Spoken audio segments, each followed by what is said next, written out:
Here is the voice of the working class, Rick Smith.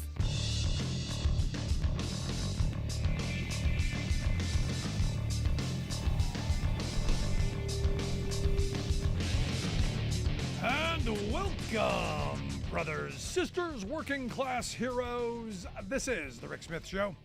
Thanks so much for being here today on the big program. Lots to get to, lots to talk about. A little something happened today. A little some news coming out of the Supreme Court. Yes, a lot of buzz. A lot of buzz. Right-wing folks kind of happy. And for me, it was the morning where I woke up and I'm going, is today going to be the day where the Supreme Court remains somewhat consistent, or is this going to be another slapdash kind of day, ideology trumping everything else? Turns out, yesterday they were all in favor of, we got to end discrimination. Today, discrimination. Very, very interesting, weird kind of juxtaposition. No, we can't have affirmative action, but no cake or websites for gay people. Yeah, and my mind went to this place of, 2016. Thanks, Jim Comey. Thanks, Bernie Bros. Thanks for all those people who told me I can't vote for Hillary because I don't know why, but I can't. I can't vote for Hillary because I'm bad. And what we got, 4 years of, what we got. So, hey, long-term impact for your short-term thinking. Thanks for that. And look, as I've been saying, we're repealing the 20th century. Nothing shocking, nothing surprising. No one should be upset. No one should be angry. None of this. Because I could have told you all of this was going to happen in fact, I did tell you all of this that was going to happen on January 20th of 2017. The second Donald Trump was sworn in, put his hand on the Bible, and swore to destroy this country. Congratulations! Everybody who stayed home, everyone who said, no, I'm going to vote for Mickey Mouse or Jill Stein. Yeah, this is what you're getting. And we're getting what we deserve. Honestly, at a certain point, you got to go. They've outworked us. They've outorganized you. They've outdone you. Today's Supreme Court decisions threw out Biden's student debt relief plan. Gone. We're going to get into some of that later. Also, this is the weird one, and this is a weird kind of thing to me. I kind of knew, I knew this case was out there. I knew this was going to come along. I knew that, I knew it was going to go the way it went, or at least I believed it was going to, based on other decisions by this NASCAR court. Evidently, and this was the more I now read about it, because I just heard the little tidbits. A gay couple wanted this woman to make a website for their wedding, and she was appalled. Oh my God, she was. Her religious foundation was shaking and shattering, and she was distraught. She was just devastated. She didn't know what to do, so she turned to very rich people to file a lawsuit to take it to the Supreme Court. Now, what's weird is now that we're finding out about this case, evidently the gay couple never asked for the website. In fact, I was reading one article where the guy is going, I have no idea what you're talking about.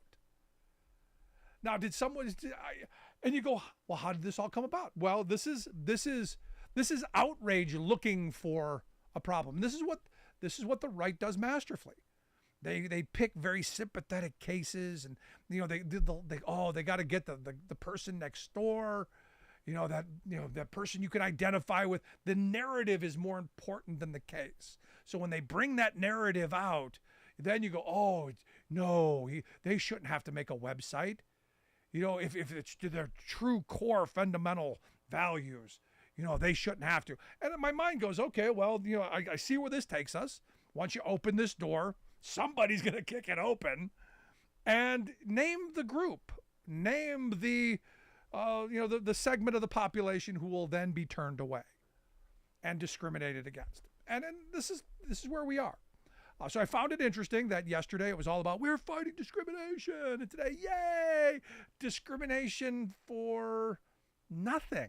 Now, what's interesting is, the lawyer folks, the legal beagles out there are saying, I don't understand how the Supreme Court took this case. It makes no sense of how it got here because no one was harmed. There's no one has standing in a case that nobody did anything on. This was purely made out of whole cloth. This was dreamt up. And somehow, magically, this made its way to the U.S. Supreme Court in front of the 9 folks in robes, and 6 of them bought it. Now, look, I get it. It's all about which the other, I don't care. But I love my Constitution friends. Separation of powers, Supreme Court does legislation, No, this is the Supreme Court legislating. Because you can't start making laws out of thin air when there's nothing there. Their job is to apply the law. And again, nobody was harmed. And there's part of me that goes, if we had a functional system, the people behind this would be exposed. We would drag them in front of committees, and we're not going to do any of that stuff. Not going to happen. So for today, I spent a lot of time listening to right-wing bloviators. I did that. I spent a lot of time listening to right-wing talk radio, and the frame that they got, and I love listening to how well they spin things. The frame is the left is losing their minds because they found some guy on Twitter who said something really stupid. The reality is people on the left, Democrats, there's no shock here. There's no outrage. Knew this was coming. How can you be upset about something you knew was going to happen? And what I found interesting is the paths that they took, especially on the affirmative action thing. And they all talked about affirmative action all day today and how they're the great champions of racial justice and, they believe in equality and all of this stuff, equal opportunity. They're quoting Dr. King, the content of your character, all this stuff. Boy, they had the rap down. It's like someone put out a script and they all got it. And they all read from the script, and wait a minute, that's what they do. I'm sorry. Never mind. The think tanks put this stuff out, just so you know. When you hear all this orchestrated stuff on the right, it goes out first thing in the morning. They don't do any homework. This isn't their heartfelt belief structure. This is them reading what they're told. This is what the think tanks have focus group tested. This is the stuff that you got to keep pounding this out here. But what I found interesting is they all said the same thing. We live in utopia. America is a utopia. It's the land of the free, home of the brave, all that stuff.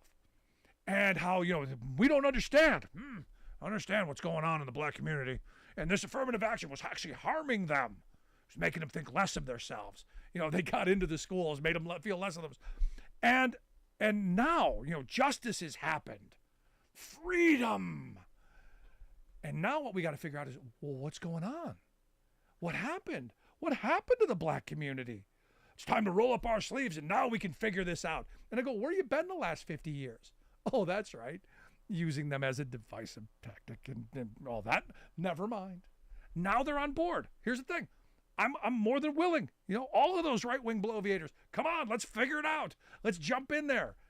And I can help you. I know what the problem is. Inequality. Massive wealth inequality. That's the reality.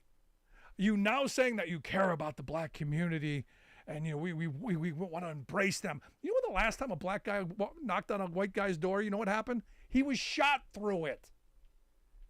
So to tell me that discrimination doesn't happen, no, we're past that. We're in the post-discrimination world. Nonsense. And what I found interesting today, again, I listened to several different mouthpieces, and it's really the left who they're the ones that are the racist. They don't think that these children are smart enough or good enough. And that's not at all what's being said. Not at all what's being said. And I heard the Tiger Woods analogy across a couple of programs. Interesting. They said, Tiger Woods, great golfer, and Tiger Woods made it so that young black children could see themselves playing golf. And now you've got, more young black children playing golf, which is great. Role models are fabulous and needed. But what they forgot to mention, when there was that period where Tiger was having a hard time getting into clubs, think Augusta, think the Masters. The Masters, the only black people in the Masters were cleaning up the mess.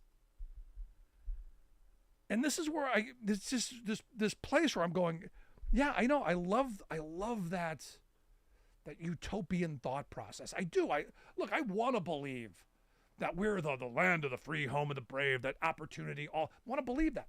Now, reality is, for a lot of people, there are roadblocks in the way. And now that we've got the attention of my right-wing friends, let's roll our sleeves up and figure out, okay, what is it? I just told you it's income inequality. It's wealth inequality. When you look at the numbers, black families are way down the list. And that's because you started off behind. So a little help, not doing for. And this is where the right is, they got unqualified people to get these. No, they didn't. They simply had a couple of qualified candidates who, if you didn't look at any of them, they would be equal. And they said, hey, this one, because of all these other things, we're going to give them the opportunity. And not many of them. Now, here's the thing. If you want to talk about what's going on in the black community, I grew up in one. I remember the policies put forth by, our Republican conservative friends it was all about punishment. So those families who needed food stamps, like my mother did multiple times throughout my childhood, no man could be in the house. They broke up families on purpose. And you would see, as a kid, I remember it. The welfare inspector would come to the door. This is back when they did that. They would come to the door, and out the back door went the men. We by policy did this. And now you hear, we don't know what happened to the black community. What possibly could have happened that destroyed the nuclear family? You did. That's the part that we miss. And again, it's like any verbal 3-card Monty. They're going to show you what they want you to see, and all that other stuff. No, you can't have that. So if you really want to dig in, you really want to roll those sleeves up and find out what's going on, maybe you should ask them. Ask them why they're imprisoned at a much higher rate than any other ethnic group. Ask them why education is so bad in their communities. Oh, funding, could that be a problem? Absolutely, because we fund our schools through property tax. At least that's how we do it here in Pennsylvania. Could it be health care, where we find out that blacks have a much worse outcome all the way down the spectrum? But no, don't talk about that, because that gets away from white-black. What I'm talking about is green. And you don't screw with the money, because the moneyed interest, they don't want to hear it. Because here's the basis. Here's the bottom line of all this. While we're fighting over white, black, gay, straight, while we're fighting over all of this, wealth wins. Green wins. The working class, again, struggling. Wealth is privilege. Legacy is privilege. You didn't see them going after legacy in those universities, did you? There's a lot more legacy students in those colleges than there are affirmative action students. And look, all of these decisions that we're seeing, it's what wealth wants. It's what the rich want. Now, they have convinced some of us, the aggrieved among us, that somehow this is going to benefit us. And the reality is it's not. It's not going to help us. Every working person who's celebrating today these decisions because it hurts others, it's not going to help you. Bottom line is, look, there is not law. There is no decided law in this country anymore. It's all up on the auction block. It's all there.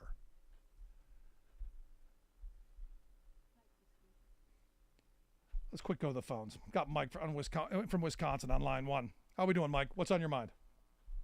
Doing okay. It's Mark. Yeah, thanks so much for taking my call. I mean, what the Supreme Court has seemed to have neglected is it's only in the past few decades we've actually made any real progress, and that progress has been, aborted, if you'll forgive the term. And whenever possible, the conservatives have, tried to throw back the moves toward more equality that we've had. I mean, we saw that at the beginning of the 20th century when Woodrow Wilson actually fired a bunch of people, blacks who achieved, public office, not public office, but working for the federal government, and that he, as a son of the South, didn't like that very much. I mean, he thought that The Birth of a Nation was a great film. I mean, that even though he was progressive in some ways, he was, racist like, like people of the time, right? South.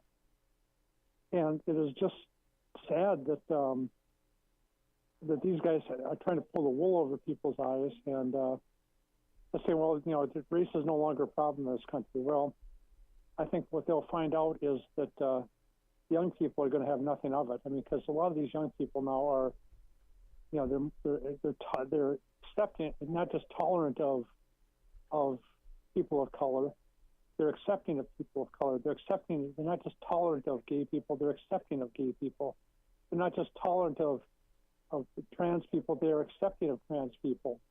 And it is just. I'm hoping. I'm an older guy now. I'm 65, and I just hope that it's time to let the young folks and their 21st century attitudes to start leading. Yeah. And rather than this crap out of the 19th century and guys who want to roll us back to not just the 1960s and 1950s. They want to roll us back to the pre-1860s. Stealing one of my lines there, Mark. But good on you, brother. No, I'm right there with you. Thank you, brother. I appreciate the call and the thoughts. Thank you so much. No, he's spot on. I mean, spot on. The younger generation, they get it. They are more tolerant. They are accepting. They are moving in a direction, and that scares the living what out of these folks, which is why they're getting much more aggressive, which is why they're getting much more, well, like any caged, like any cornered rat, they're going to strike out. Now, here's the thing, between today's student loan debt forgiveness being thrown aside, between the no website for you, gay people, between those decisions, and then yesterday, young people are, I think, going to wake up, and this was a gift to the Biden folks, because I think they're going to have a whole bunch of people ready to go out and knock doors and do some campaign work come next year. Just my thought. Want to hear yours? Email me, rick@thericksmithshow.com. You got a question, comment, something on your mind? By all means, shoot me an email or check out our website if you miss any portion of the program. Quick break, right back. Stick around.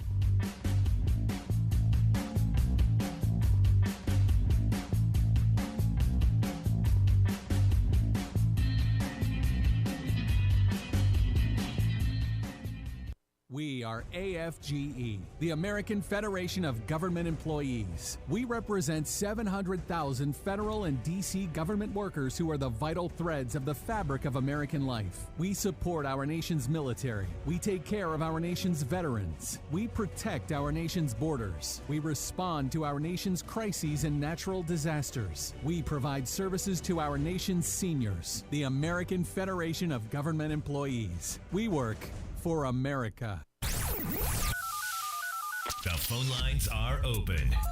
Give Rick a call at 1-866-416-RICK. That's 1-866-416-7425. We are AFGE, the American Federation of Government Employees. We represent 700,000 federal and D.C. government workers who are the vital threads of the fabric of American life. We support our nation's military. We take care of our nation's veterans. We protect our nation's borders. We respond to our nation's crises and natural disasters. We provide services to our nation's seniors. The American Federation of Government Employees. We work for America. Welcome back to the Rick Smith Show. Now, here is Rick Smith.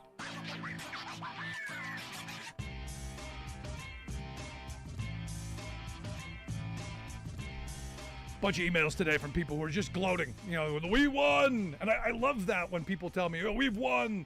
and I'm going, my response back to the celebration is, what did you win? What did you get? You got to say, well, we got them. And again, it shows the cruelty. And that is the point, isn't it? Let's go to the phones. I think we got Alice on line one. Alice, how we doing? We're doing. So I wanted to call in because I just started reading a book, and it is called Hitler's American Friends, the Third Reich Supporters in the United States Before and During World War II. And what is amazing is they are going over the propaganda that was used by Germany, and they're also comparing it to the propaganda that's being used nowadays, and it was used by Russia during the 2016 election year. Right. And they're just comparing everything, and they're comparing how all the social issues are being pushed, so people are getting sick and tired, and the fake news, the term fake news, that was used by Hitler, I guess. And it's just amazing. And what is amazing to me is I'm sitting here going, and why is it that these people that claim that they're such patriots and such Christians, why is it they're all so stupid and fall for the same thing over and over?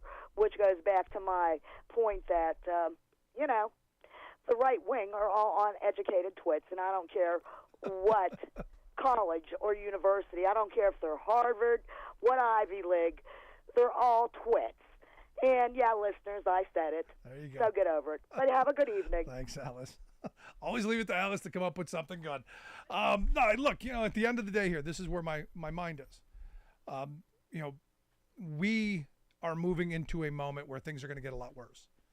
And, as we talked about yesterday with J.B. Pritzker's commencement speech and him talking about, not having, evolved brains and, people who are, at the basic instinct level. Understand, things are going to get a lot worse. As we lose millions of jobs through robotics and AI and all the things that are going to start happening, and families start struggling more, this is going to turn into more of the Hunger Games. So this kind of, worry about yourself, screw your neighbor, this kind of thing is going to take hold. And we've got to prepare for that. It's amazing to me to listen to some of the rhetoric that I heard today on the right-wing, outrage machine. They really know how to push buttons and keep people on that fear level. And when we start losing jobs, because look, they say half the jobs that we're currently doing are going to be gone. There'll be no more cashier jobs, no more truck driving jobs, no more data entry, no, none of that stuff, all gone. All going to be done by robotics and AI, and that means families are going to struggle. And that means more of the Hunger Games kind of competition, more of I've got to take out my neighbor if I'm going to survive kind of thinking, because that's what this is. This is the beginning of this. This is corporate money going, hey, let's keep those people fighting. Let's keep them at each other, because when the time happens, we don't want them coming after us. It's always about the money. It's always about the war between labor and capital. Doesn't matter what the issue is. It comes down to what's going to happen at your kitchen table. Want to hear your thoughts? Email me, rick@thericksmithshow.com. We'll take a quick break. When we come back, a little bit, some good news going on out west. You're going to want to stick around. Back after this. I'm Rick Smith, and this is Labor History in 2. On this day in labor history, the year was 1928. That was the day the state of Alabama outlawed the convict lease system that had been in practice for decades. Slave masters throughout the South had routinely loaned out enslaved people before slavery was finally abolished. The convict lease system continued this practice as the South worked to rebuild in a rush of rapid industrial growth after the Civil War. African Americans found themselves increasingly increasingly subject to sweeps by local and state authorities that coincided with harvest time or when labor agents arrived looking to man the coal mines. Many were convicted on trumped-up charges and shipped off to prison. Once there, they were leased to private industries and dispatched mostly to coal mines near Birmingham. By 1890, the state profited $164,000 a year. By 1912, prison mining brought in over $1 million in state revenues. In the PBS documentary, Slavery by Another Name, Douglas Blackman and other scholars note that prisoners could be driven in a way that earlier enslaved workers and free labor could not.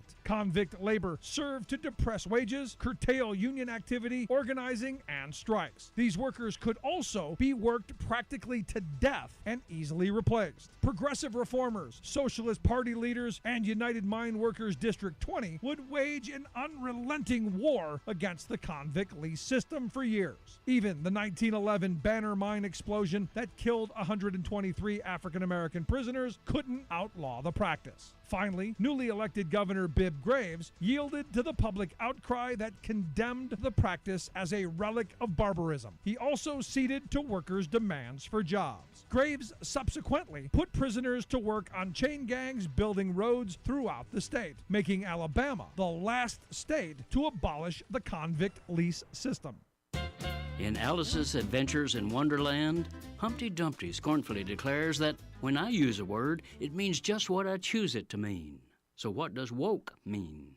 It's become the pet political aspersion that today's kooky right-wing hucksters hurl at liberals. But the hurlers would be whopper-jawed to learn that it was actually coined by and for progressives. Indeed, it admonishes people to be awake to the dangers posed by hate-filled bigots and reactionaries like today's right-wing extremists. Surprising historical tidbit. The first person reported to have used the word was Huddie Ledbetter, the legendary black blues artist known as Leadbelly.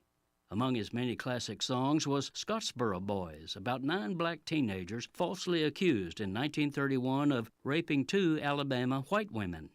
As a black musician who traveled the back roads of the Jim Crow South, Leadbelly warned others to pay attention when in a viciously racist state. Best stay woke, he cautioned. But out of blind ignorance, blind arrogance, or both, today's adapters of the Jim Crow mentality have perverted common sense wokeness into a verbal whip to lash African Americans, immigrants, Democrats, women, LGBTQ people, and all others they don't like. Pretty much everyone who looks, thinks, prays, and acts different from them. How kooky? They've declared librarians, science, Mickey Mouse, and Bud Light to be their evil enemies. Don't be woke, they bark, demanding autocratic, plutocratic, and theocratic laws to coerce compliance with their own retrogressive bigotries. This is Jim Hightower saying, bear in mind that this is no longer a fringe cult, but the mainstream of the Republican Party, including its top congressional leaders, presidential wannabes, and state officials. Actually, you can easily comprehend what these Humpty Dumptys really mean by their don't be woke war cry. Just substitute the word sane for woke.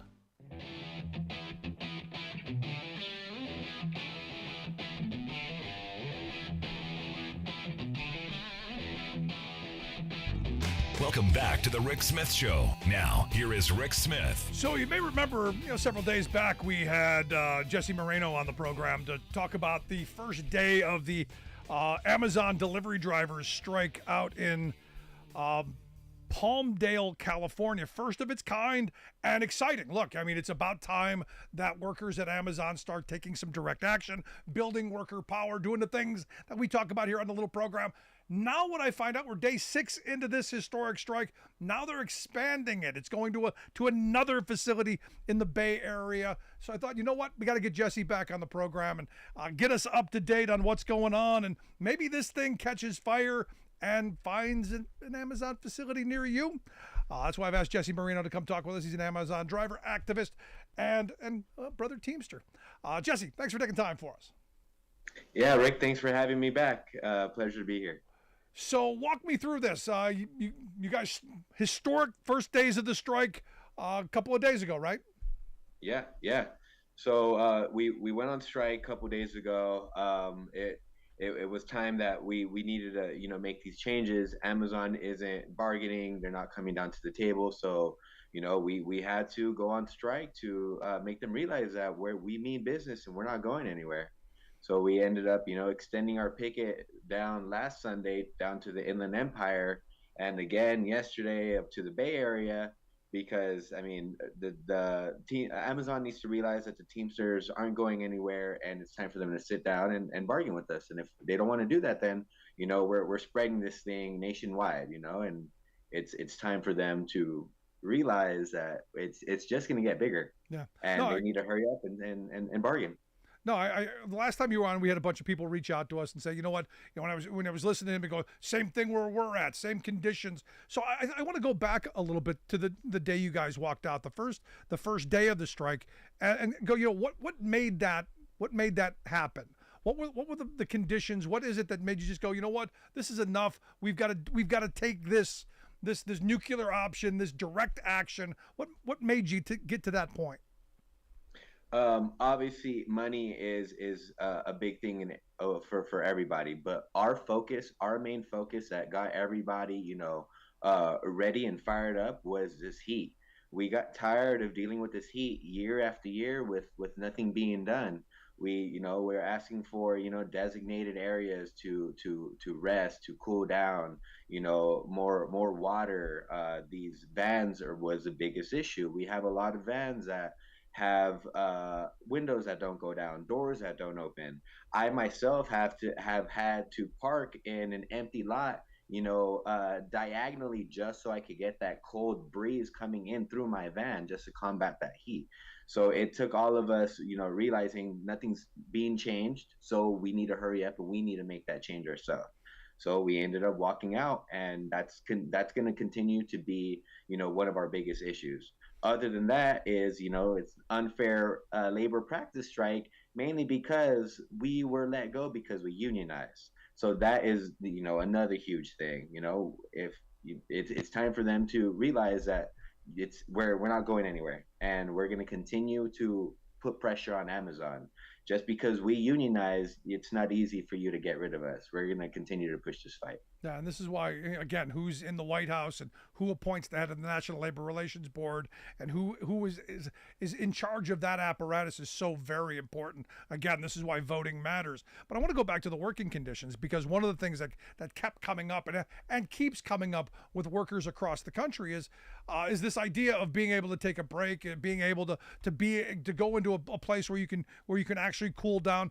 And some of the responses I got from people were like, well, what company would do this? Why would they do this to people? There's a thought process out there that we're far beyond this, that we're much more advanced than 18th century thinking. But the reality is, when you talk to people who have to do these jobs, folks like you, it's not what we believe it is. Yeah, that's the main issue. Like where there's laws that we're trying to help push to, get better working conditions for us that are working out of vehicles all day long. The people say that people inside warehouses need, better air conditionings. To us, our warehouse are our vans. We're in there all day long. We take our breaks in these vans. So to us, this indoor heat should apply to us as well, because we are inside these vans. These are our warehouses. These are our working spaces. So that's the big thing we need people to realize. We're in these vans for 8 to 10 hours. So these are, where we work out of. So we it's fair that we get these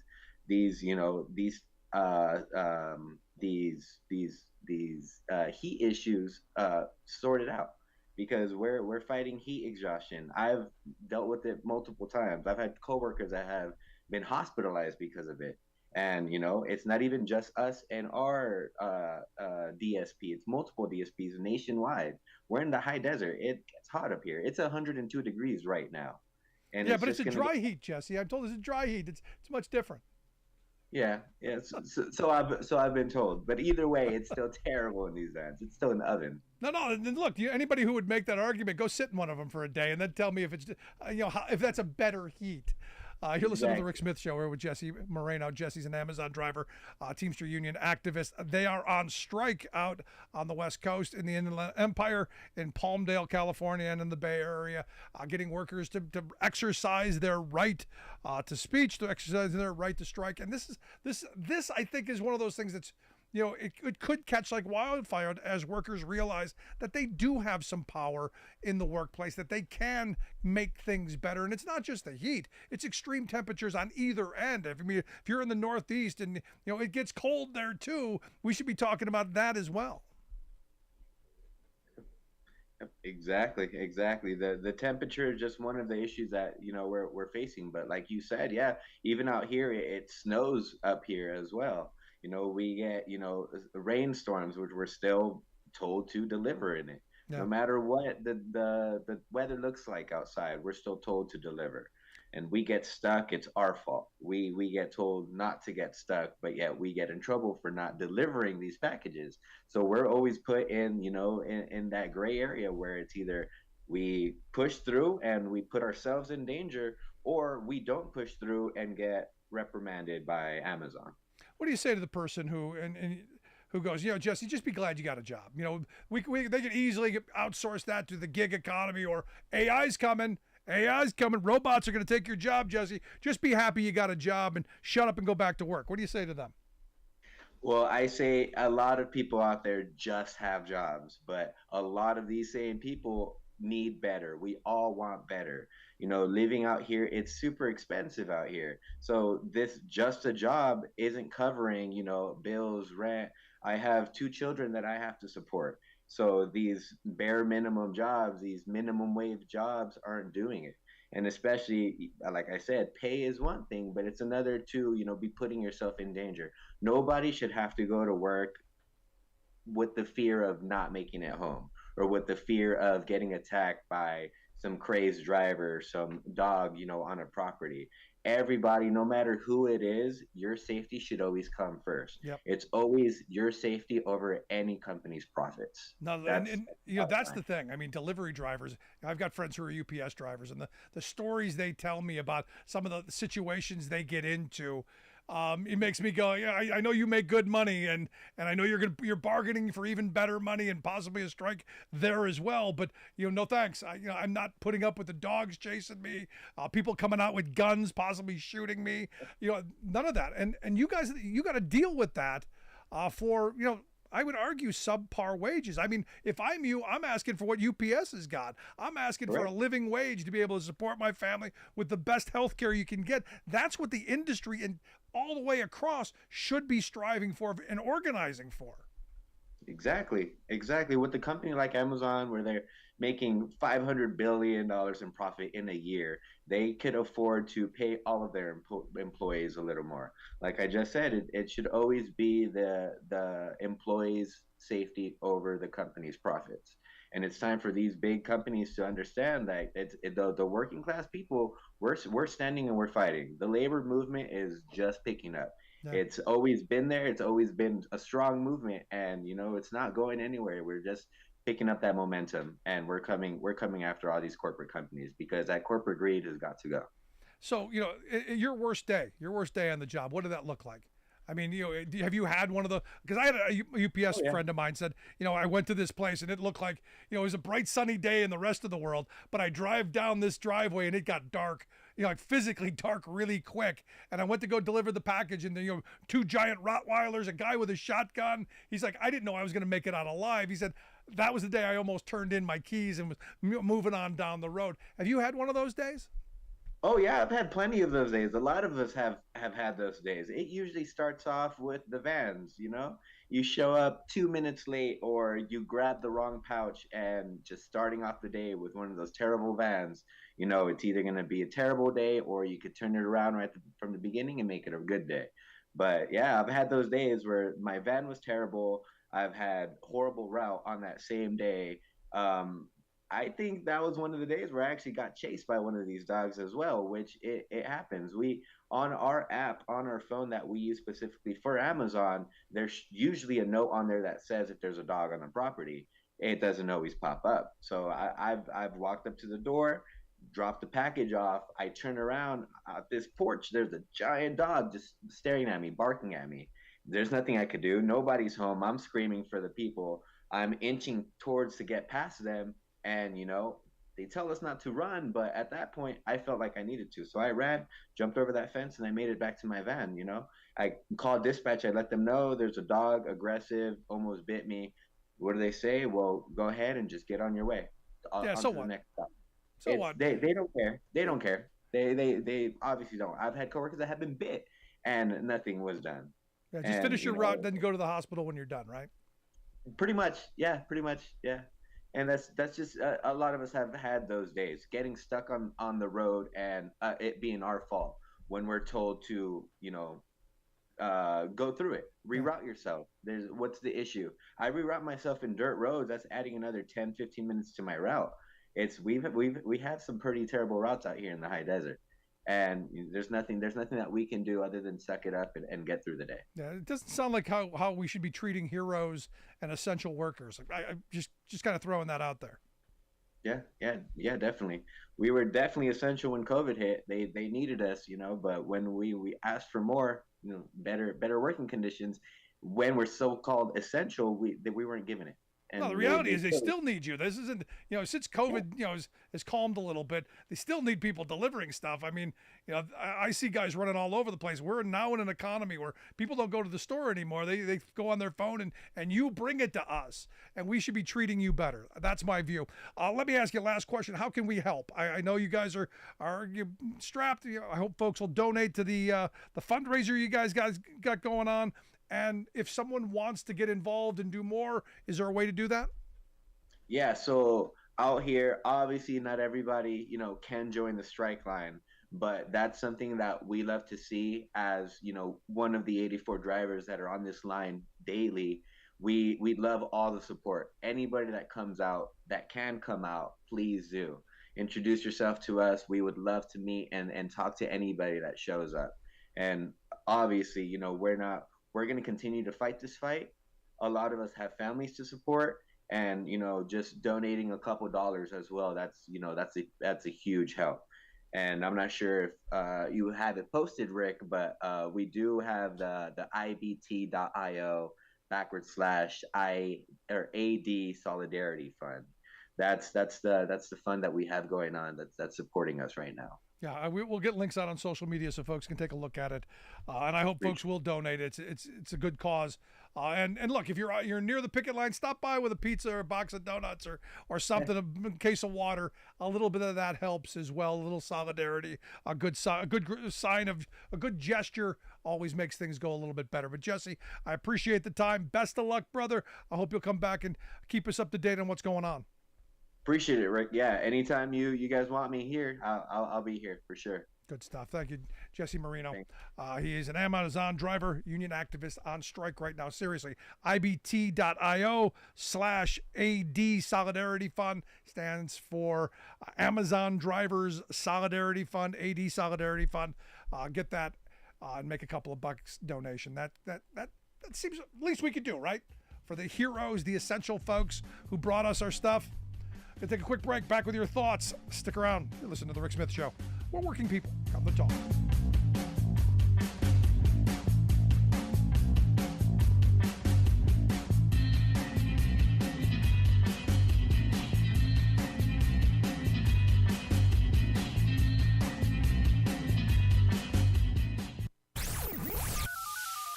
The phone lines are open. Give Rick a call at 1-866-416-RICK. That's 1-866-416-7425.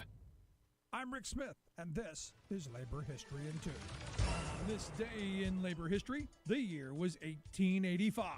That was the day that streetcar workers went out on strike. The West Division Street Railroad Company had reduced the number of trips it made each day. The workers asked for a wage increase to make up for the loss of earnings. In response, management fired 15 union leaders. Outraged members of the city's labor movement rallied to the cause of the West Side Streetcarmen's Benevolent Association. Thousands of Chicagoans lined the company's tracks. calls went out to revoke the company's charter. Mayor Harrison urged the company not to try and run their cars in the charged environment. But the company's management refused to listen. They demanded police protection to get their street cars running. A police captain by the name of John Bonfield was assigned the task. Bristling with policemen, 10 streetcars rolled out into the crowd.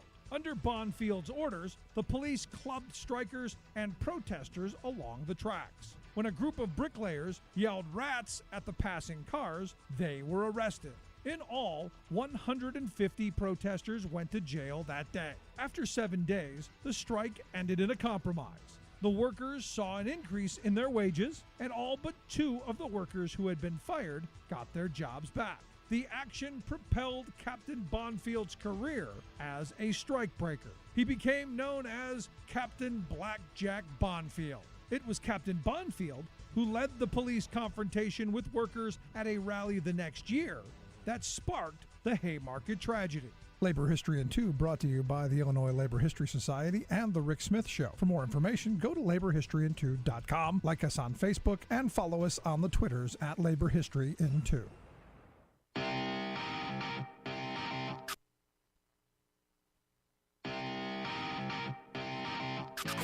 You're listening to The Rick Smith Show, where working people come to talk.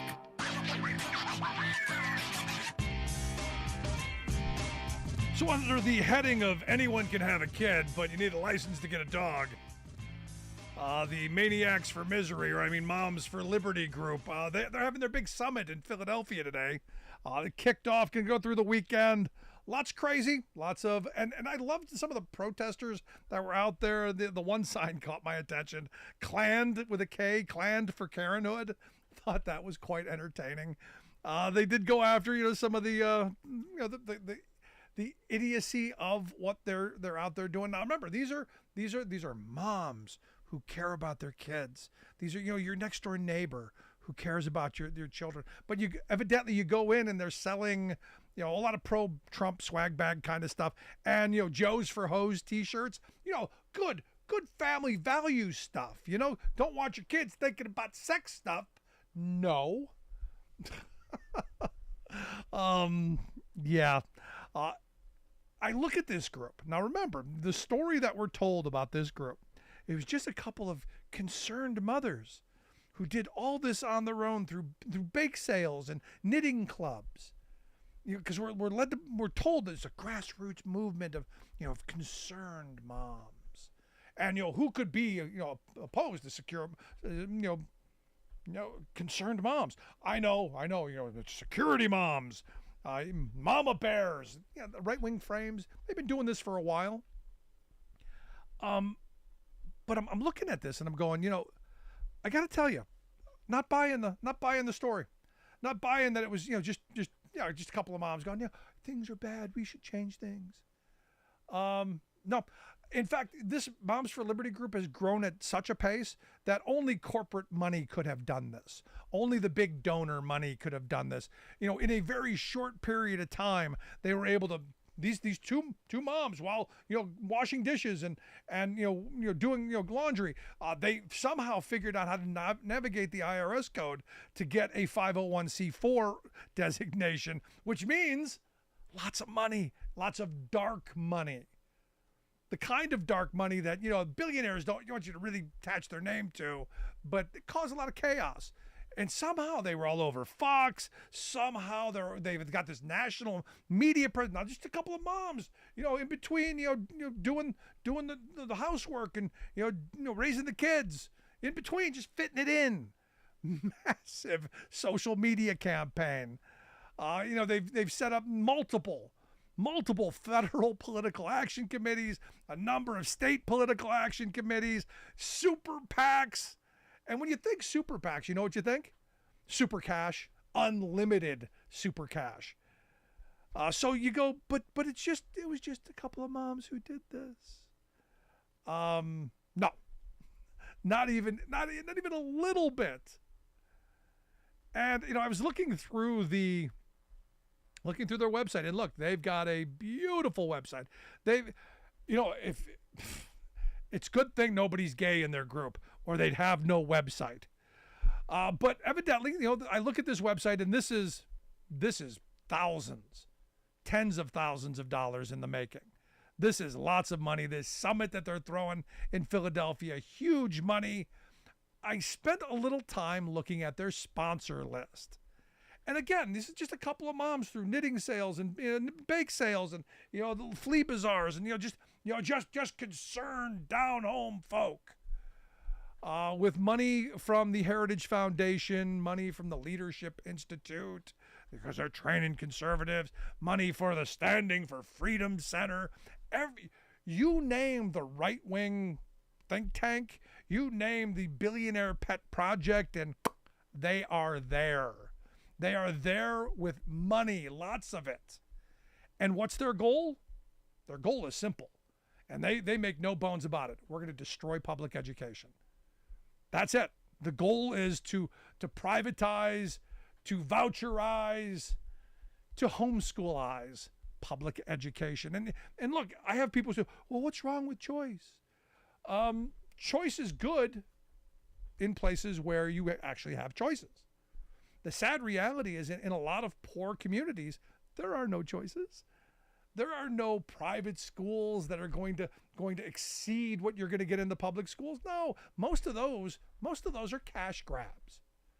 And the reason I bring this up is because one of the speakers that they have coming into their big powwow is this guy Ryan Walters. Ryan Walters is, how did they say him? He's Oklahoma's firebrand, anti-woke state superintendent. Now he's come in and said we're gonna go after those teacher unions. We're gonna go after woke. We're gonna go get them all. Before he was the state superintendent, what's interesting is he was the head of a nonprofit, because this is what these guys do. They set up nonprofits and we're doing the good work. Every Oklahoma kid counts. Who could be against that? Every puppy counts. Who could be against it? Well, during the pandemic, his organization was given a boatload of money. That money was supposed to go to families to be able to help them get education during COVID.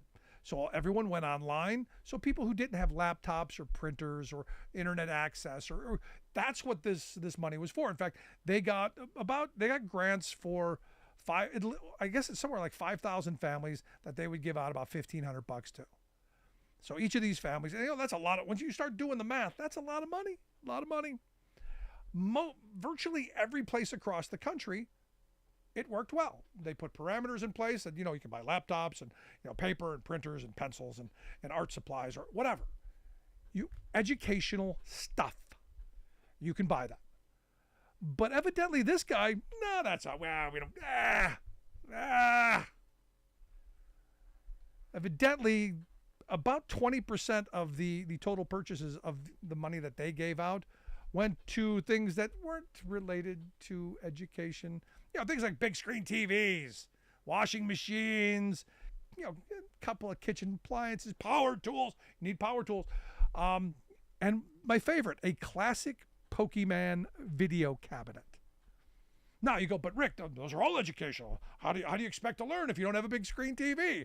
How do you expect to learn, if you don't have a washing machine to have clean clothes while sitting on the couch watching that big screen TV?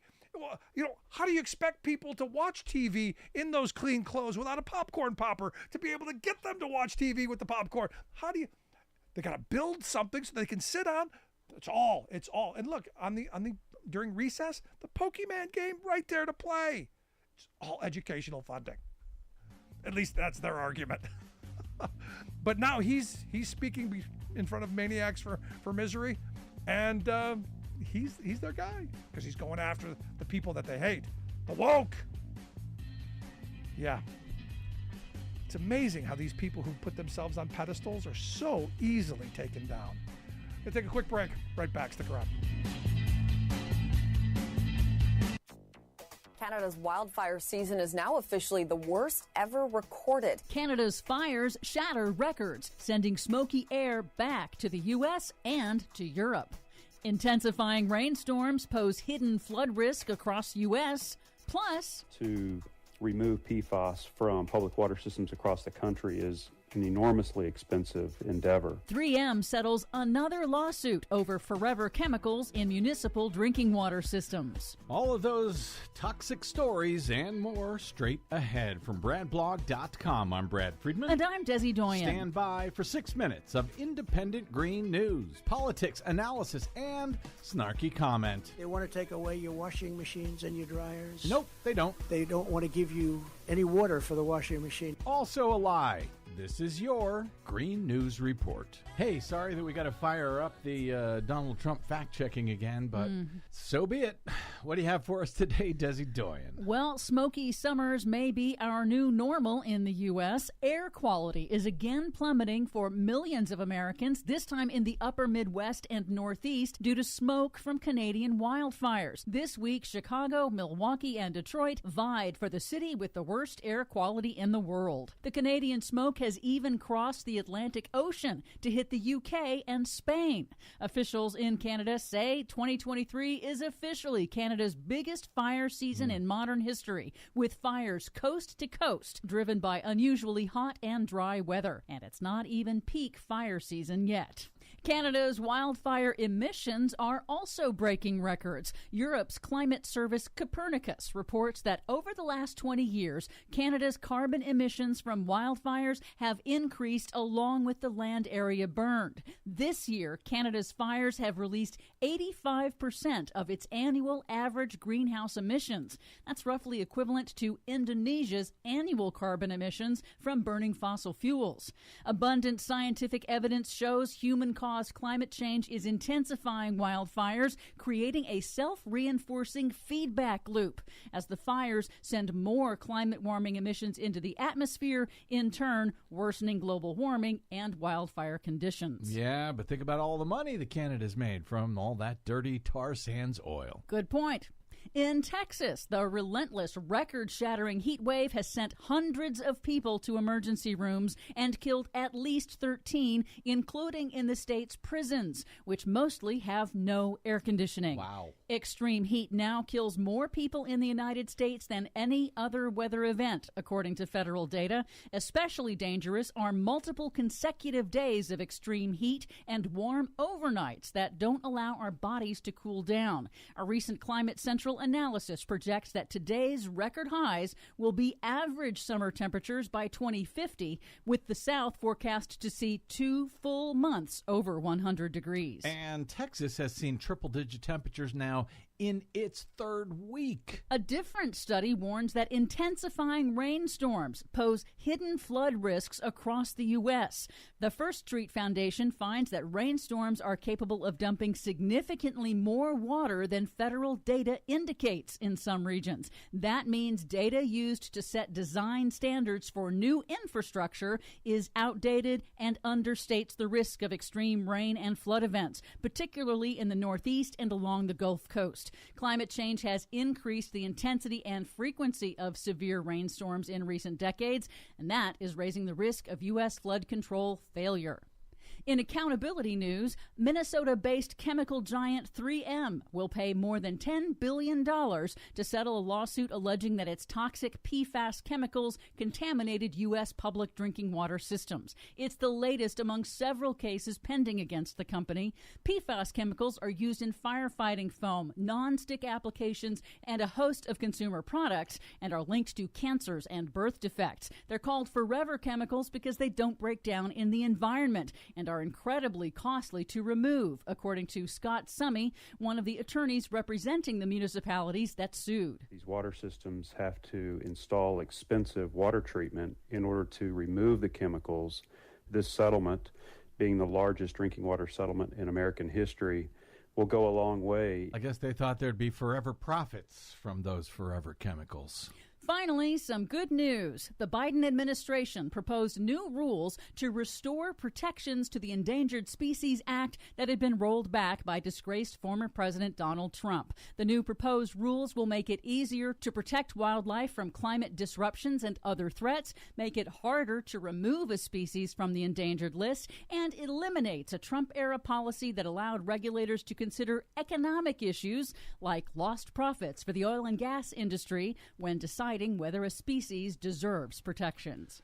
Good. We will take what we can get. For much more on all of these stories and the ones we couldn't get to today, check out our website at greennews.bradblog.com. Are you tired of think tank approved corporate news and commentary? Are you tired of CEOs telling you what to think, who to hate, and who to vote for? Well, welcome to the Rick Smith Show. We don't take orders from some boardroom, and we don't do focus groups or talking points. We don't work for them, and we never will. I'm Rick Smith, and I work for you. Join us daily at thericksmithshow.com and download the podcast and never miss a minute.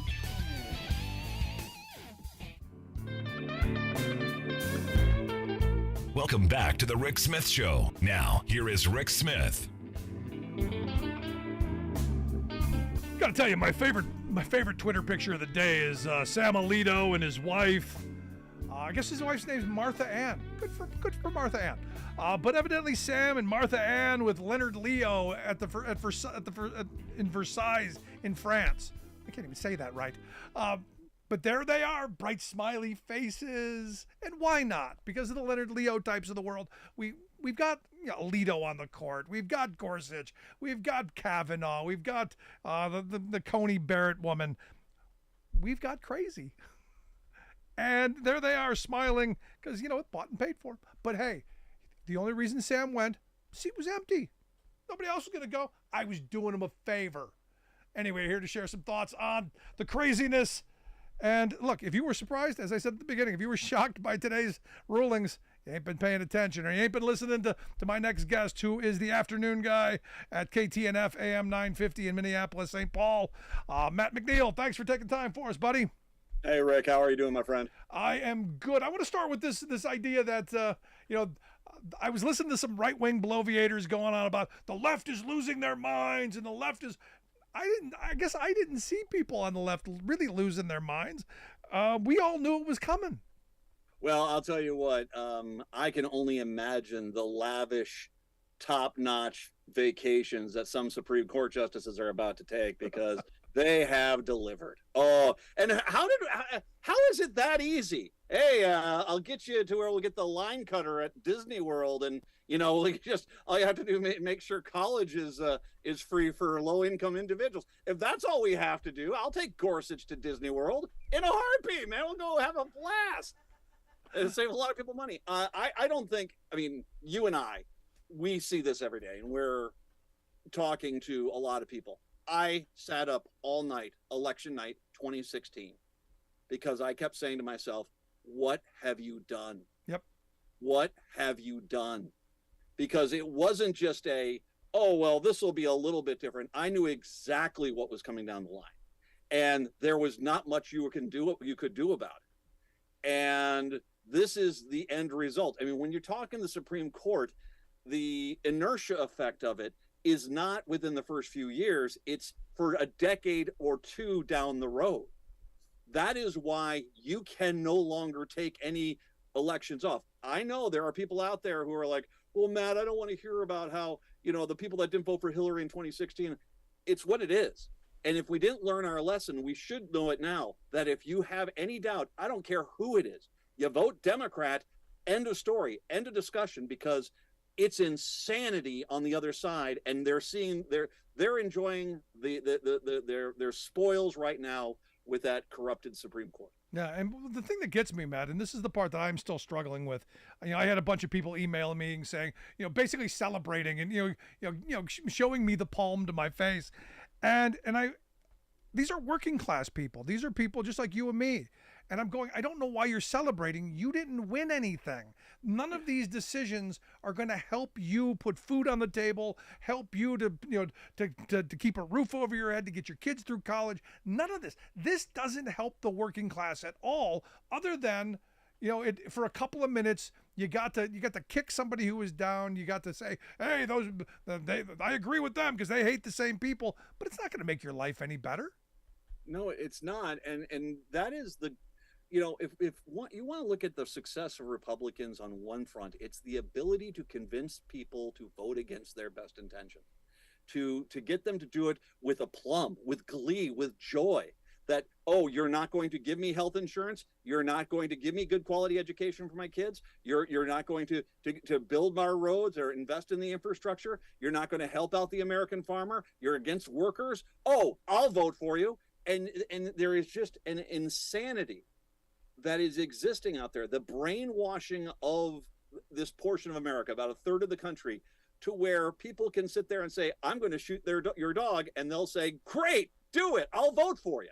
And that's the crazy part of it. I mean, the insanity of individuals who basically take a look. Everything that's wrong let's go to rural America. Everything that's wrong in rural America is because of Republicans. They have screwed you over consistently. If you're a farmer, you're in rural America, there's no housing, there's no childcare, your schools are bad, there's no investment, your downtowns are empty. Why? Because of Republicans. And the Democrats, we're in Minnesota, you've heard about what we've been doing over here.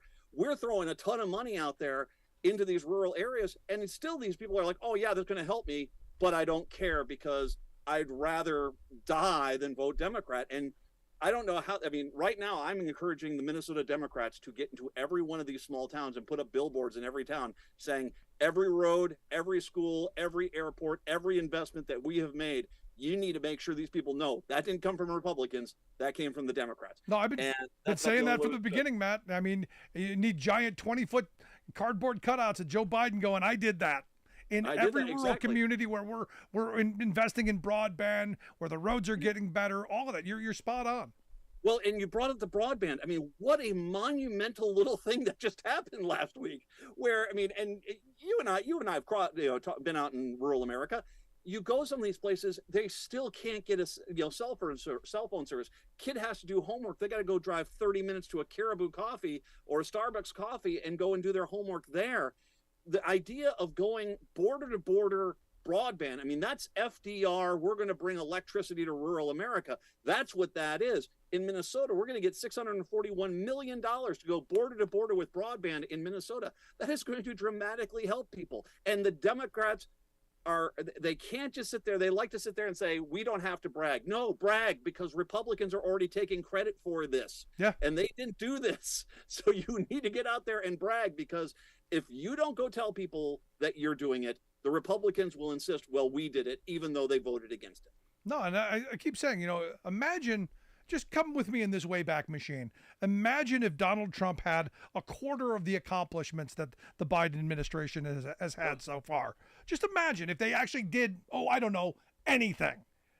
Imagine the kind of hero worship. Imagine the kind of credit Trump would want. He would break both arms trying to pat himself on the back and tweet with his toes about how wonderful he is. Well, the Republicans are amazing when it comes to Trump because, he didn't do a damn thing. But they still, have you noticed the trend of Republicans where what they'll do is they know they have got a cesspool of a guy that they love. They love him because he enables them. He allows their worst instincts to bubble over and be part of their psyche. It's who they are. They love him for that, and they will follow him into the pits of hell because of that. That is who they are. So to convince themselves that they're really on the right side, they will convince themselves that the other side are demon vampire zombies who are going to eat my brains. Well, hey, Donald Trump's not the best guy, but he's not a demon vampire zombie.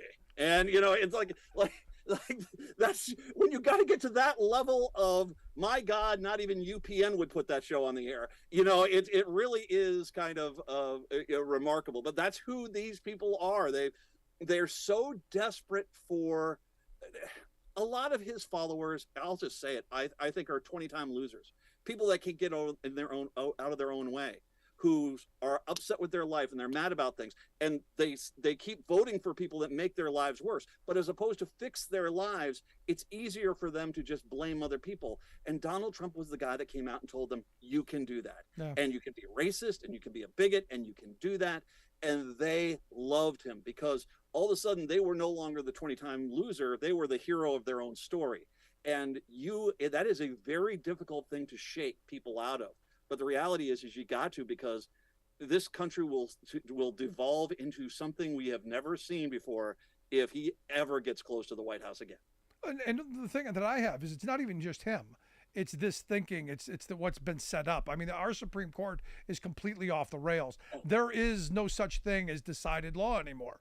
There is nothing that they aren't willing to overturn or create out of whole cloth. And I look at the website, situation. Evidently, I know gay people can't have cake or websites now, but evidently nobody actually asked for the website. Actually, there's no victim here. There's no harm here. They just decided to take this because, well, some gay person might ask for a website. Exactly. It's a completely fabricated case that it's remarkable. How about the other case today? I mean, half their ruling in the denying of the relief for student loan debt was, we just don't want to. that was half their ruling was, we just don't want to do it. And we should note here, as people sit there and say, well, Roberts is not that bad, or sometimes Kavanaugh and Gorsuch seems to come around on Native American issues and stuff like that. That was 6-3 yesterday, 6-3, 6-3 again today, and now they're thinking about taking on whether or not people who are domestic violent people who are abusing their wives, their spouses, their girlfriends, whether or not they should be able to have guns. They have a right to have a gun, even though they are a domestic abuser. Yeah. I mean, that is it. This is the inertia, folks. This is what happens when you say to yourself, oh, I'm not going to vote this election because I've convinced myself of an impossibility, that Hillary Clinton was somehow going to be worse than Donald Trump, and you bask in that. And I want to remind people that after that election in 2016, there was a lot of people that could not pat themselves on the back enough to say, see, we sent a message. Yeah, that message is you're idiots, because this is what we're getting today. And this is the beginning. I mean, these last few years, the ending of Roe v. Wade, the ending of affirmative action, for goodness sakes, the consequences that we're seeing here, it's going to take decades to undo all this damage. The one good side, I can tell you what, Generation Z wants nothing to do with Republicans. They have, if you're 30 and younger in this country, the Republican Party is persona non grata. They are not going to go for you. And I think this is kind of one of the reasons why they're kind of entertaining this overthrowing the democracy thing, is because they can see the cab coming down the street with its doors wide open, that they basically they're not going to be able to win the younger generation. And the baby boomers are dying off tragically, and the greatest generation is almost gone. And that's been their loyal base. And that loyal base is disappearing in quickly, while this new base of very loyal Democratic voters, which are being encouraged by Republican actions, they are coming in, and they're going to make a difference, a big difference. No, I'm right there with you. And again, as you said, the reality is, this is why they want to overturn democracy. This is why they're doing what they're doing. It is what it is. I quick want to take a phone call. Let's get CJ from Madison on line one. CJ, how you doing? I am good. Thanks for taking my call, Rick. Yeah, you're welcome. Go ahead, real quick. Well, my question is, do you believe... Oh, I've decided I'm not going to discriminate against you, because discrimination's legal. Evidently, this is the route we're going. Sorry.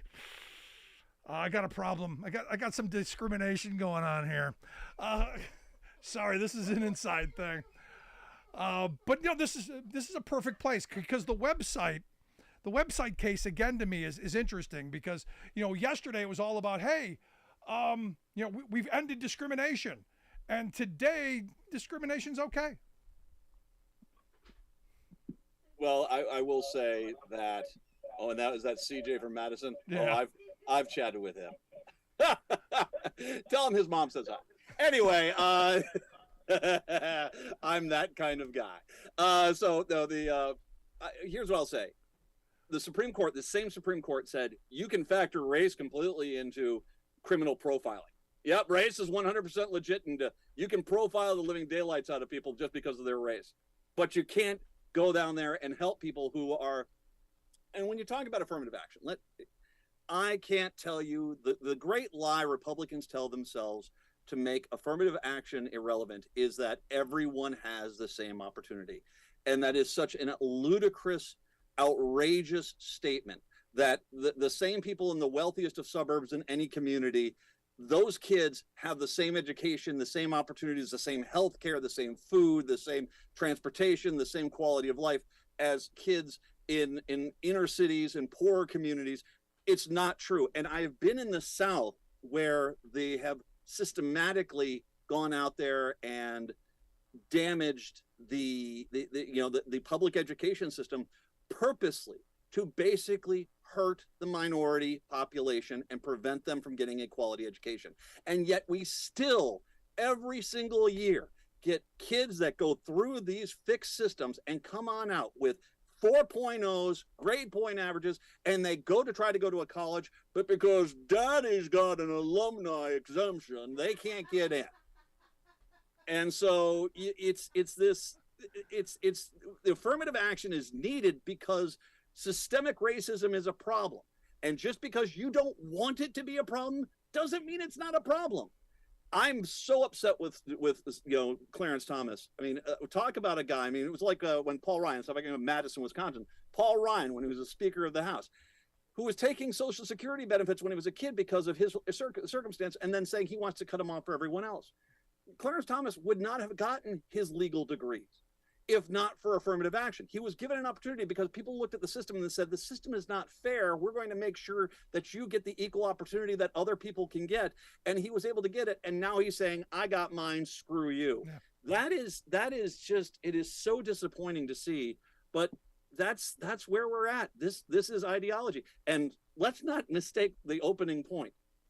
These guys are bought and paid for, and somehow it's simply just give them a 5-star holiday vacation, fly them across the globe, get them the all-you-can-eat pass. I mean, they basically they will sell out anything on the planet as long as they can do this, and that is the disturbing part. Yeah, I see that now. I think this is a little different with the Supreme Court.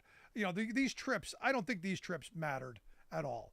I don't think there's a quid pro quo at all in this, because Alito, Gorsuch, Kavanaugh, Coney Barrett, they don't get on the Supreme Court without having been vetted from high school forward. They're in the club. They've been wined and dined and indoctrinated for decades. One little trip to Versailles or one little trip to Alaska, that doesn't mean anything then. And that's what Alito was trying to say in his pre-buttal. You know, this isn't going to change my mind. You know, the seat was empty. I was doing them a favor kind of thing. It's who they are, and it's the reason that, you know, the infrastructure that creates these people are so dangerous that most Americans don't even know exists. The most powerful guy in this country, a guy named Leonard Leo, he's the guy who, during the Trump years, was picking out all of these horrible judges. You don't think Donald Trump was up nights doing research, do you? Oh, no. I will say this. When it comes to Justice Scalia or Justice Thomas's little Nazi friend or Nazi fan, I mean, he's just a big fan of the Nazis. Now, I don't know what his actual personal beliefs are. One of those flights really put up a huge red flag for me. I don't know if you saw the list of flights that was exposed, but one, he left Washington, D.C. I think he flew to Pennsylvania for like 1 hour and then flew back to Washington, D.C. If that's not going there and taking marching orders, I don't know what it is. He still refuses to say what any of that was about. But one of those flights was not a vacation. It was a summoning. And he was summoned. A Supreme Court justice seemed to have been summoned to his Nazi-loving benefactor's appearance and then immediately flew back to Washington, D.C. How you can't start an investigation on that one flight alone, I don't know. But you're completely right, Rick, in that this is born and bred through college, through going to certain law firms, going to certain clerking, going to this. They're put through the system. But what's going on is making sure that we don't get another Sandra Day O'Connor, where you put her on the court. They thought she was a conservative voice, and she ends up voting with the liberals on a lot more cases than they liked. Now it's basically like, okay, we'll let you go one or two this way or that way, but overall, we're going to make sure you understand these are the cases you are going to vote for. No, and the important part of this is, I've been talking about this for a while. The difference between the Trump kind of corruption and what Trump would do, and the McConnell kind of corruption. You got the Trump stuff, which is stupid, which is daring us to hold him accountable.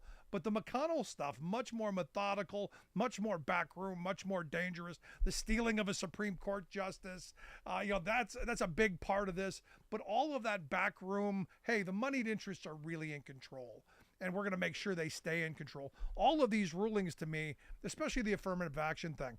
You're talking about, they want us to focus on white and black, when the reality is it's really about green.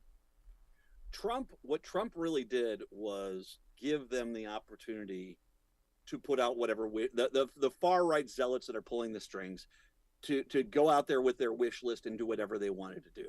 McConnell, McCain, these guys, they were sure they're part of the system, but they weren't dumb enough to basically allow things to go down so far where it makes them unelectable.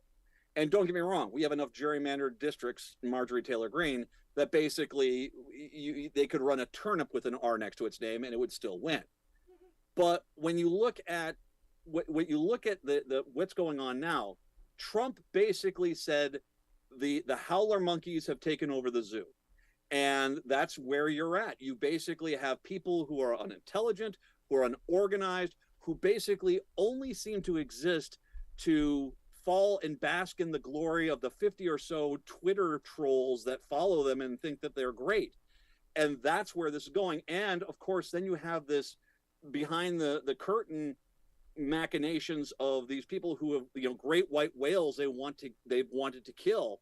And they're able to do so because there's no one driving the ship right now because Trump is over there eating a tub of paste.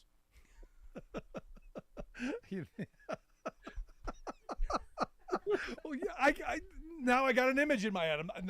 That is going to stick with me. But I was thinking as you were talking, I was thinking about Dwight David Eisenhower. He wrote a letter to his brother Edgar and said, anyone who'd come out against Social Security or Medicare or unemployment or labor laws or the Farm Bill, they'd never be heard from in our political history. There are a few, Texas oil millionaires, Howard Hunt, but their numbers are negligible and they are stupid. And I look at that quote and I go, man, if you could dig up Ike right now and show him what's going on, he would agree. Stupid is running this country. The idiots have taken over, as you said. So I guess the question I want to finish up is, okay, we see all this. It's right in front of us. What do you do? You vote every election.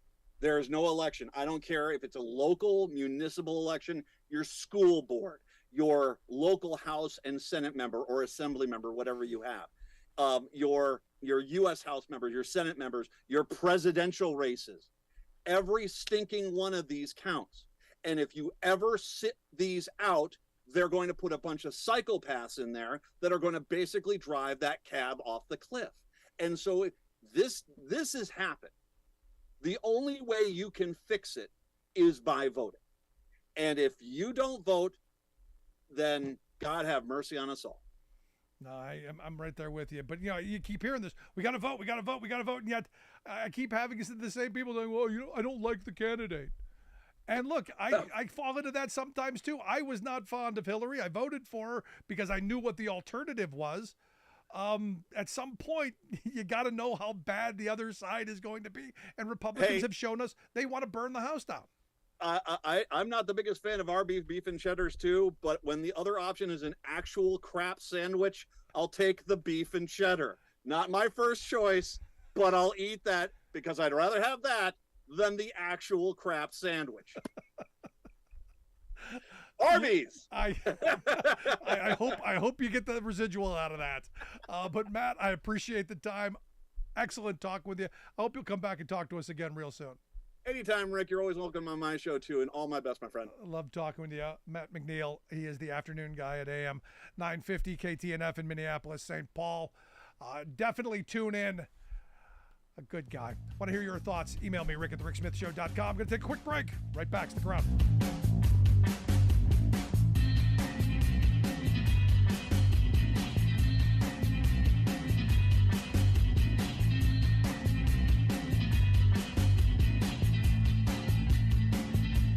I'm Rick Smith, and this is Labor History in 2.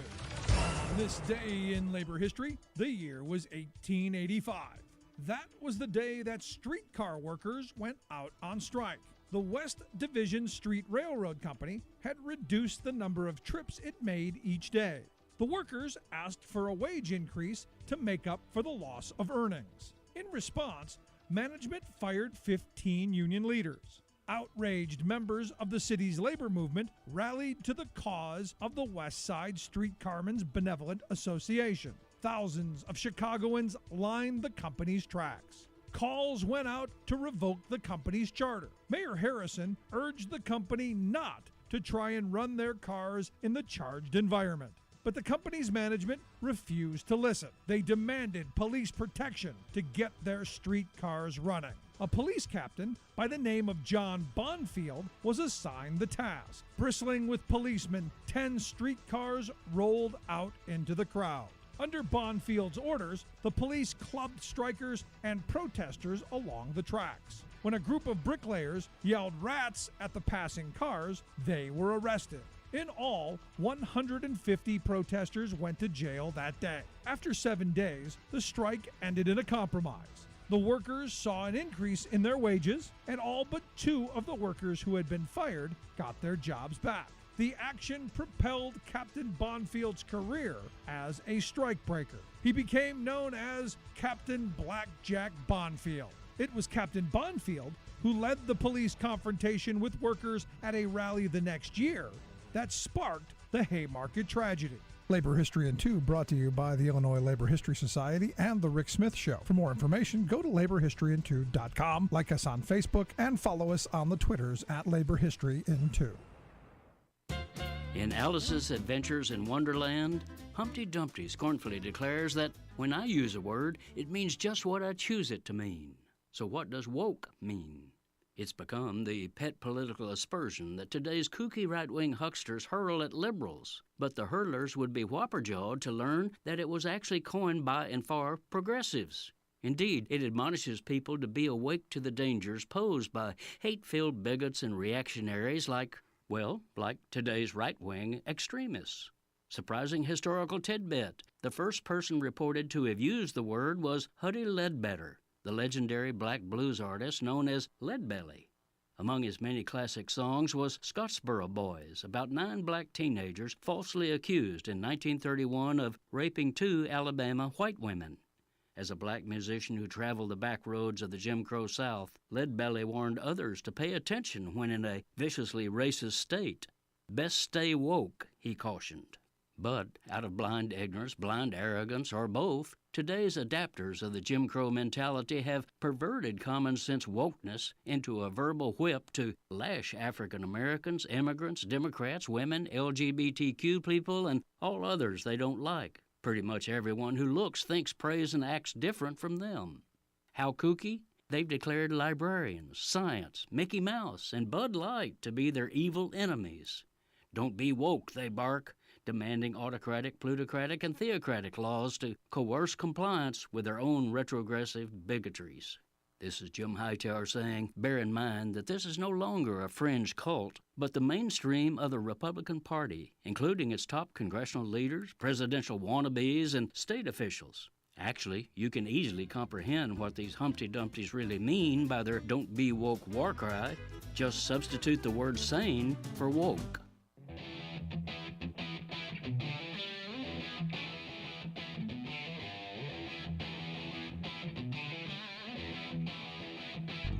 Welcome back to the Rick Smith Show. Now, here is Rick Smith. Evidently, Nikki Haley in her pointy shoes. She believes that Republicans should absolutely impeach Joe Biden. Don't know why yet. Not sure why. There's a whistleblower who's made some allegations. Again, I'll believe it when they put it in front of one of those people wearing the robe and putting the hand on the book. When they swear to tell the truth, then I'll buy into it. Then I'll look at your evidence. If you're going on a Fox radio show, you've lost me. Not the place for it. Anyway, here to share some thoughts on the top stories of the day. A little something may happen today. We'll figure it out. That's why I've asked my good friend Bob Ney to come share some thoughts.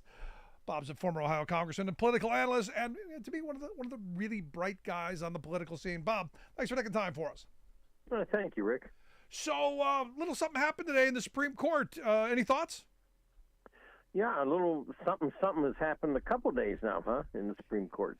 Yeah, are you surprised by it? I mean, honestly, I was listening to some right-wing bloviators going on about, the left and Democrats, they're losing their minds. I'm going, who's losing their minds? You knew it was coming. Yeah, I mean, look, you can see the reaction to this is not like the complete end of the world. I mean, this is not like a Roe v. Wade reaction, okay?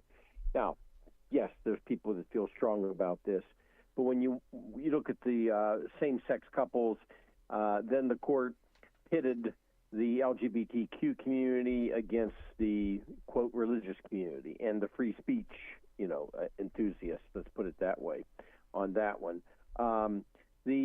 The Biden student loan, on that one, I'm a little torn. Not the issue of student loan, although I think that whole issue personally needs deeper conversations about costs of school than just the student loan. I mean, we need to have a serious look, of when I went to college and could work and could actually pay tuition versus somebody would have to work 9 jobs today to pay, in-state tuition at Ohio State, for example. But anyway, on that, it's an executive order of Biden, which would have been one of the most expensive executive orders.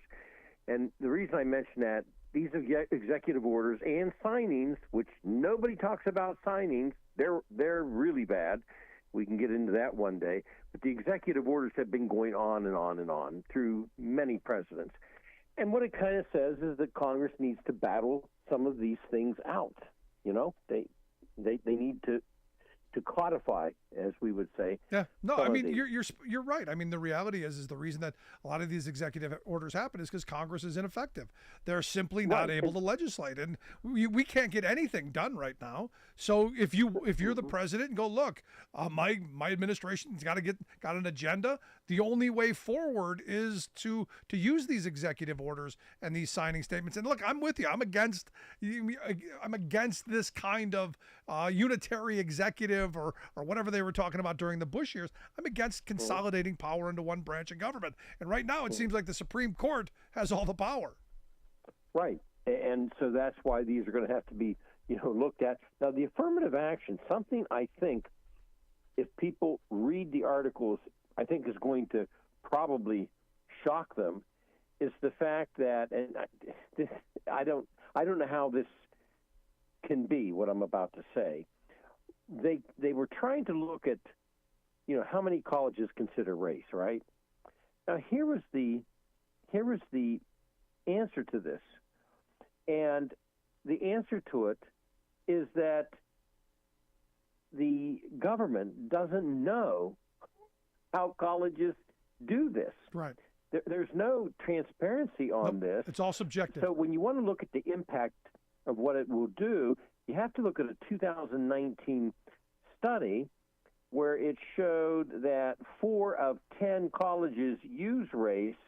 And, of course, the ones that mainly were looking at race were of the, quote, Ivy League level.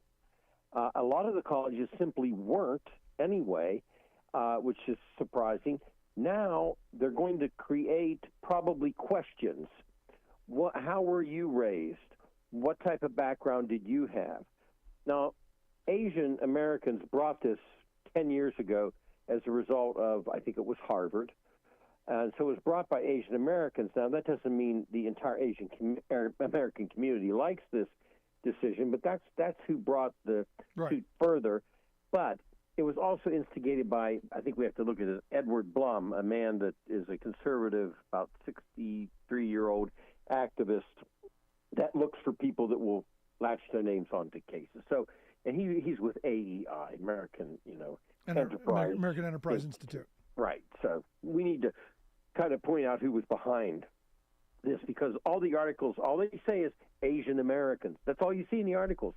They don't mention him, which is fascinating. How I see this is, look, there aren't an awful lot of colleges that the majority of people can't get into. I mean, your Ivy League schools are very competitive. They have limited number of spots, but for the most part, most places are taking everybody. You've got open enrollment, right? So they're not going through this process of weeding people out. It's the top universities, and so I looked. I wanted to know, since Harvard was in this, I wanted to know what the demographics, at Harvard are, and I was surprised to find out that 34% of the student body is white. 21% of the student body is Asian, and just 6% is black, and then it goes down from there into smaller percentages, after that. But I'm going, if this is how they're choosing their student body, if you're a white guy, you might want to hold on to this, because it might be you at someday. Right, and the other thing is the lack of transparency on this, which is what the articles brought out. Now, the articles aren't pontificating on it, which they should. The United States government, as we speak right now, before the Supreme Court decision, had no concept what colleges were doing what, which it blows my mind. I have been fired from one job in my life, by the way, and I was fired in 1975. You're a Clevelander. I don't know if you remember Paul Haggard, the councilman in Cleveland. I do, yeah. Not. Paul Haggard fired me. Paul Haggard was African American, and he fired me. I was an equal employment opportunity investigator for construction, state of Ohio.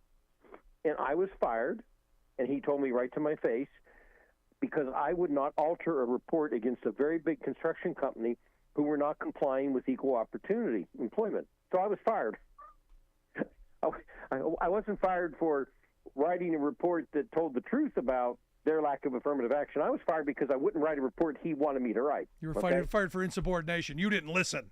Oh, that's exactly what he told me. He said, take it, you know the governor, you'll be okay. Immediately I went to his superior to say, I was fired by Mr. Haggard, ironically, because I wouldn't write a report that cleared the company. Anyway, so that was my little experience. But one thing I learned when I was an EEO investigator is this, and it's the key to a lot of things. It's not about quotas. And that's where I'm wondering, did these colleges institute quotas? Okay, we got 6 here, we got 10 there. It's about affirmative action. And so I think if anything in this whole thing, at least there should be transparency on decisions. Yeah. I was just shocked that there isn't.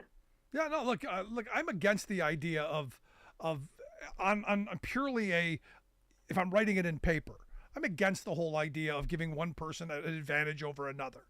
I believe in. I've been raised to believe in this idea of the person who's the best for the job should get it. But I also realize that in the real world, the stuff that's on a piece of paper never works. Yeah, we're not a utopian society. Discrimination happens. Roadblocks are put in the way. People have different advantages, invisible capital that others don't have. There's a lot that goes into this. There's no simple simple talking point that fixes it for me.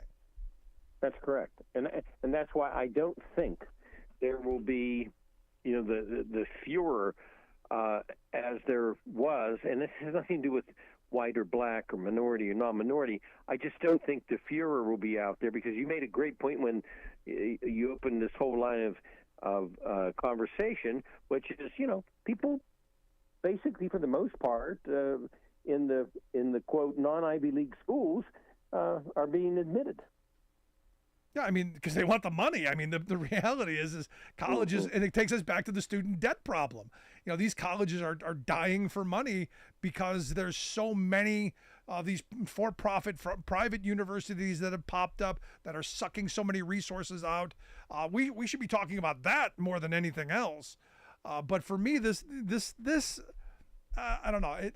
again, they're going to take away this minor, very small, that may have affected a handful of people, but we left the legacy stuff in place where George W. Bush, who couldn't get into Texas, was able to get into Harvard and Yale. Seriously?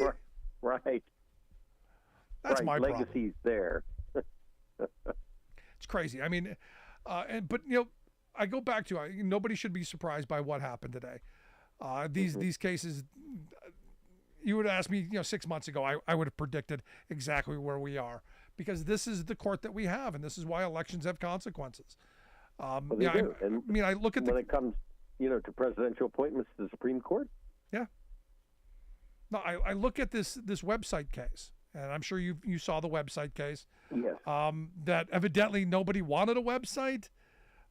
There's no one who's actually been harmed, that they just took this and I guess made up a crisis and the court took it.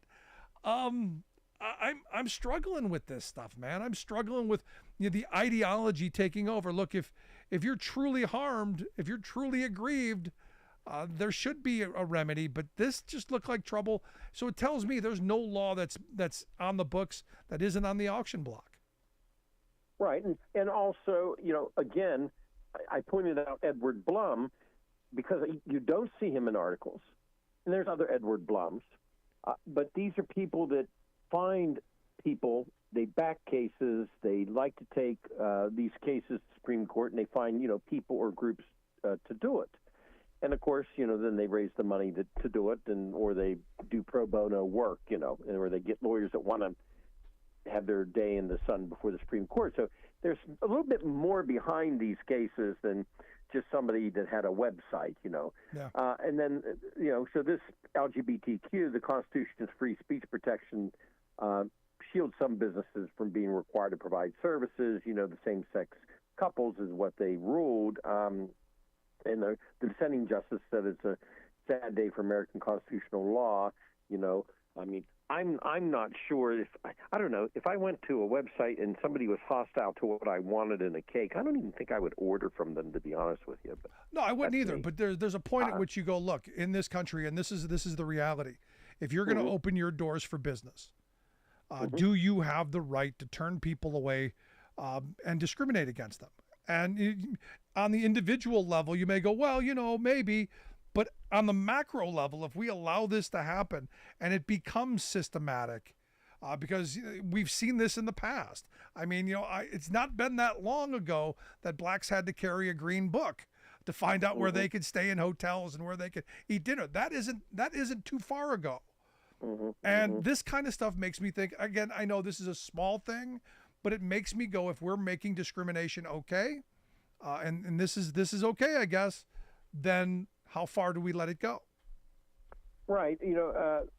Because the web designers, I think they said that their religious beliefs lead them to regard same-sex marriage as false. So they're basically saying, due to their religious thoughts, that same-sex marriage is not legal, but it is legal.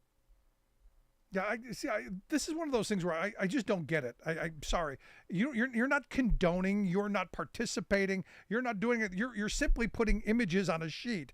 If you're making a cake, you're simply putting flour and milk and eggs together. This seems more punitive than it should be. And again, I fear that we're heading in a direction where, okay, at first it's going to be, the gay couple, and then it's going to be, name who's next, fill in the blank other. That's my concern. Well, for religious reasons also, there could be some religious thought that women should not have any particular type of role in, proceedings. So therefore, if a person that's female wants some type of product or cake, maybe they could refuse them based on their religious convictions. I mean, this thing could go a lot of different directions. Yeah, I know people with a lot of really, really curious religious beliefs. Do we really want to open that up to the general public? Well, exactly. Right. Believe what you want. Good on you. Within the confines of your four walls. You I got a buddy who years ago, he's one of those guys who reaches into boxes and picks up snakes. I would never do that. I don't understand it. I'm never going to understand it. But, good for him. If that's what makes him feel good, if he wants to put his hand in that box and pull that snake out, I'm 100% behind him doing that. But I don't want to have to put my hand in there and get bitten either. And the weird thing is, I asked him, have you ever been bitten? He goes, oh, yeah, a number of times. I go, well, then why aren't you dead? Well, we've got the anti-venom in back. And I'm going, now you've blown my mind because I don't get the whole exercise now. Mm-hmm. It's crazy. I mean, I'm not as afraid. I used to walk through a snake pit. What? Congress. I was in Congress. Weren't you waiting for that punchline? I was waiting for it. Okay. I gave the right amount of pause before I said what. There you go. We didn't rehearse that. Okay. I thought we hit that. Yeah, there we go. So where does this go from here, do you think? I mean, we've got these decisions. You're right. There hasn't been the same kind of fervor that you saw with Roe, because I think everybody was expecting it. Roe was kind of a surprise. Everyone was thinking, and I was in the school of thought that they were going to death of 1,000 paper cuts Roe, but they did the full Monty. But I think everybody was prepared for this now. Where does this stuff now go, do you think? Well, it's not going to go anywhere as far as what happened with same-sex marriage in the vote where, Republicans in the House gave votes to codify that. And then it went to the Senate. I don't see that happening here. No. One, for a couple reasons. The cake web designer, although people may not like that ruling, I just don't see that rising to the level where there's a real push like same-sex marriage codification after Roe v. Wade occurred in the I don't see that out there, for the designer and the religious side and the LGBTQ. I don't see it. But do you think? Do you look at the court as I am looking at it right now? Is that there's nothing sacred, there's nothing decided? Oh, right. It's all up for grabs. I'm just saying, where does it go? Like with Congress, reacting and actually doing something, I see it going nowhere on these things. Yeah, it did on same-sex marriage, but I don't see it going anywhere on these particular issues. And yes, I would say for the court, a lot of things are up for grabs, and whole quote states' rights or religious rights. I think a lot's up for grabs. Any fear of theocratic rule? There were a couple of religious decisions came out that the postal worker, that I didn't talk about at all this week, who it was a 9-0 decision actually that said that that postal worker, on Sundays, the company's going to have to, the postal service is going to have to make accommodations to get him to church. And now that this is the rule of the law of the land, the rule of the law, there are going to be, I think, a lot of people claiming to be very religious to get Sundays off. Well, that one too. I mean, look, if they have made this decision about the United States Postal Service, what about the private sector? Yeah. What about it? And frankly, for some people, of course, the Sabbath, it's not a Sunday thing. You can claim a lot of stuff religiously. Growing a beard.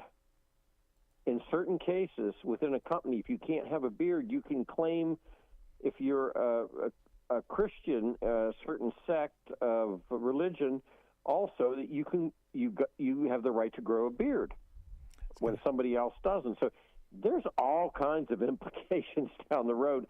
You're going to have different crews of people with 5-6 different days off. Oh, let the fun begin. Let the fun begin. Bob, I appreciate the time as always. Great stuff, man. Thank you, Rick. Let the fun begin. Seriously, once you let the religion out of the bottle. Oh boy. Gonna take a quick break. Right back to wrap things up. Stick around.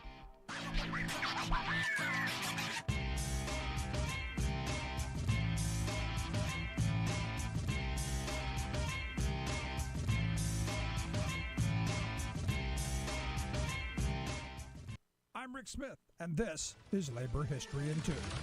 On this day in labor history, the year was 1998. If you were trying to drive to work on that Tuesday morning in Midtown Manhattan, you were probably late. 40,000 construction workers took to the streets in a massive protest. They shut down more than 200 building projects. They were rallying against the use of non-union labor. The New York Daily News declared Midtown shutdown and pending projects hammered by protests. The New York Post's front page headline was Midtown Mayhem. The protest snarled traffic outside of the Metropolitan Transportation Authority on Madison Avenue. The MTA had awarded a $33 million contract to build a subway command center to a non-union employer, Roy K. Incorporated. The construction workers chose to hold their demonstration during rush hour to make the most impact. One organizer explained, "We wanted to make the biggest statement possible." The workers chanted, "What do we want? Union! When do we want it? Now!" Some of the protesters decided to march to the job site. At 10th Avenue, they were met by police in riot gear and police on horseback. One protester estimated that there were 2,000 police officers, including snipers on rooftops. Up to that point, the protest had been relatively peaceful. But then the police demanded the protesters disperse and began to spray mace into the crowd of construction workers and supporters. One protester was kicked in the head by a horse. Numerous police and protesters went to the hospital for injuries and exposure to the police mace. 38 people were rounded up and arrested. After the protest, small pickets against the MTA project continued. But the non-union contractor, who had the power of New York City Mayor Rudolph Giuliani's police force to back them up, would not be moved. Labor History in 2 brought to you by the Illinois Labor History Society and The Rick Smith Show.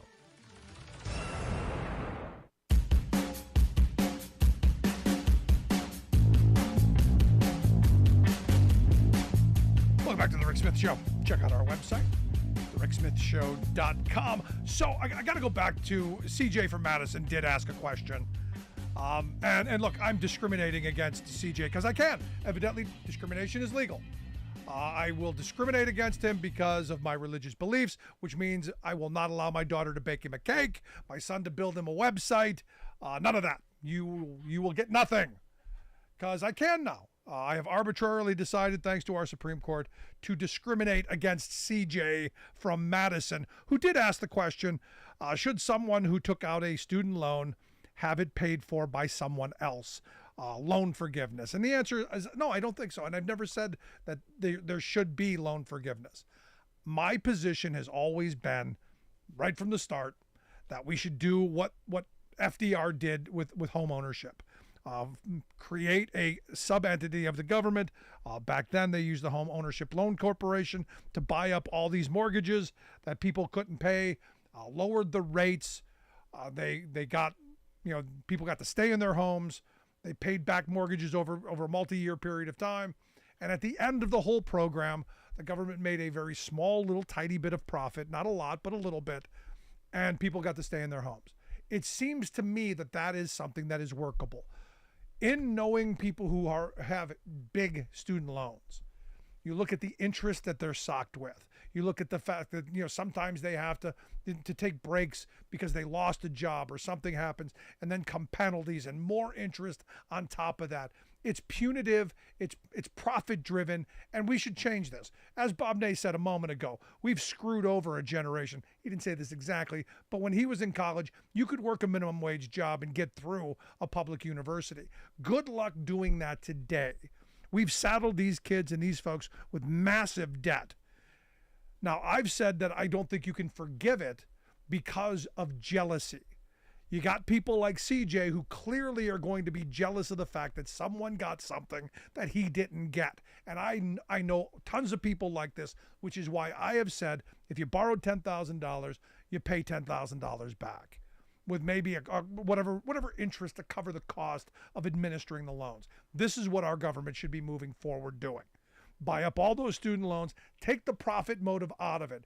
If we want an educated workforce, educated populace, we should be making it easier to get college educations, not harder, and not putting yourself in a lifetime of debt. It's insane.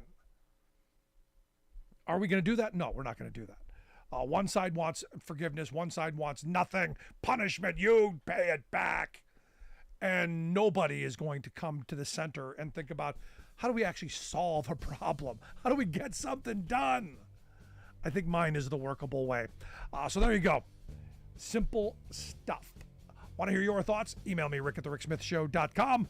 If you miss any portion of the program, make sure you grab the podcast. Wherever you find your favorite podcast, you'll find ours. Thanks for being here. We'll see you back here next time.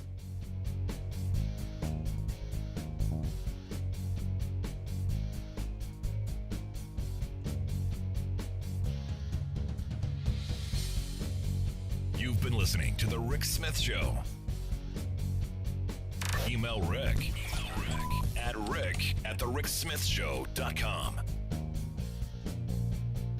Until next time, this has been The Rick Smith Show, where working people come to